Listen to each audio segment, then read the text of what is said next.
जब भी प्रेम की बात होती है, भगवान श्री कृष्ण का नाम सबसे पहले आता है। श्री कृष्ण को प्रेम और स्नेह का प्रतीक माना जाता है। पुराणों के अनुसार श्री कृष्ण की 16,108 रानियां थीं। श्री कृष्ण की मुख्य रानियों में रुक्मणी, सत्यभामा का नाम शामिल है। इसके अलावा बाल्यावस्था में श्री कृष्ण के गोकुल में गोपियों संग रासलीला की कहानियां आज भी मशहूर हैं। हालांकि सभी को प्रेम और स्नेह का पाठ पढ़ाने वाले श्री कृष्ण का नाम सिर्फ राधा के साथ ही लिया जाता है। हर कोई प्रभु कृष्ण के नाम का जाप करते समय राधे श्याम का उच्चारण करता है। भले ही उनकी 1,60,108 रानियां थीं, लेकिन जब प्रेम की मिसाल दी जाती है तो श्री कृष्ण और राधा का प्रेम सबसे ऊपर होता है। श्री कृष्ण और राधा की प्रेम कहानियां पीढ़ी दर पीढ़ी सुनने को मिलती हैं। लेकिन जब भी राधा रानी और श्री कृष्ण के प्रेम का जिक्र होता है तो यह सवाल जरूर मन में उठता है कि जब दोनों के बीच इतना प्रेम था, तो कृष्ण ने राधा से विवाह क्यों नहीं किया? 16,108 रानियों में एक राधा क्यों नहीं थी? कृष्ण जन्माष्टमी के मौके पर जानिए कृष्ण और राधा की प्रेम कहानी के बारे में। आखिर कृष्ण ने राधा से शादी क्यों नहीं की थी?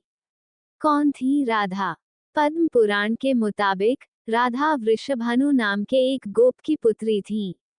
कुछ विद्वान मानते हैं कि राधा का जन्म यमुना नदी के पास स्थित रावल गांव में हुआ था। बाद में उनके पिता बरसाना में आकर बस गए थे। हालांकि कुछ लोगों का यह मानना है कि राधा का जन्म बरसाना में ही हुआ था। बरसाना में राधा जी को लाडली कहा जाता है। ब्रह्मवैवर्त पुराण के अनुसार राधा जी कृष्ण से 4 साल बड़ी थीं और उनकी मित्र थीं। राधा जी से जुड़ी कई अन्य मान्यताएं भी हैं। ब्रह्मवैवर्त पुराण के अनुसार राधा का विवाह रायण नाम के व्यक्ति से हुआ था, जो कि माता यशोदा के भाई थे। यानी रिश्ते में राधा कृष्ण की मामी लगती थीं। हालांकि अन्य पुराणों में ऐसा जिक्र नहीं मिलता। राधा और कृष्ण की प्रेम कहानी। मान्यता है कि जब श्री कृष्ण 8 साल थे, तो उनकी मुलाकात राधा से हुई, जो 12 साल की थीं। श्री कृष्ण राधा से प्रेम करने लगे। दोनों एक दूसरे से विवाह भी करना चाहते थे।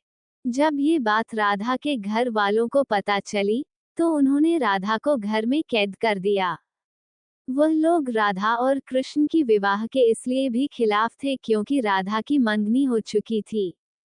कहा जाता है कि श्री कृष्ण ने राधा रानी से शादी करने की हठ कर दी थी। इस पर यशोदा माता और नंद बाबा उन्हें ऋषि गर्ग के पास ले गए। ऋषि गर्ग ने भी कान्हा को बहुत समझाया। इसके बाद कान्हा का मथुरा बुलावा आ गया। वह हमेशा के लिए वृंदावन छोड़कर मथुरा चले गए। उन्होंने राधा से वादा किया था कि वो वापस लौटेंगे, लेकिन वो कभी वापस नहीं आए। नहीं राधा जी के मथुरा या द्वारका जाने का जिक्र मिलता है। क्यों नहीं हुआ राधा और कृष्ण का विवाह? राधा और कृष्ण का विवाह न होने के कई कारण बताए जाते हैं। इसमें से एक कारण नारद जी का श्राप भी माना जाता है। रामचरितमानस के बालकांड के अनुसार माता लक्ष्मी के स्वयंवर में नारद जी भी जाना चाहते थे। भगवान विष्णु ने नारद जी के साथ छल करते हुए उन्हें खुद का स्वरूप देने के बजाय वानर का स्वरूप दे दिया, जिसकी वजह से माता के स्वयंवर में नारद जी का काफी उपहास हुआ। जब नारद जी को इस बात का पता चला तो वह बैकुंठ पहुंचकर विष्णु जी से बहुत नाराज हुए और श्राप दिया कि उन्हें पत्नी की वियोग सहना होगा। यही वजह है कि रामचंद्र अवतार में उन्हें सीता का वियोग सहना पड़ा और कृष्ण अवतार में देवी राधा से उनका विवाह न हो सका। क्या राधा ने शादी से किया था मना? एक मत ये भी है कि देवी राधा ने ही श्री कृष्ण से विवाह के लिए मना किया था। राधा यशोदा पुत्र कान्हा से प्रेम करती थी, लेकिन जब वह मथुरा गए तो राधा रानी खुद को महलों के जीवन के लिए उपयुक्त नहीं मानती थीं। लोग चाहते थे कि श्री कृष्ण एक राजकुमारी से विवाह करें।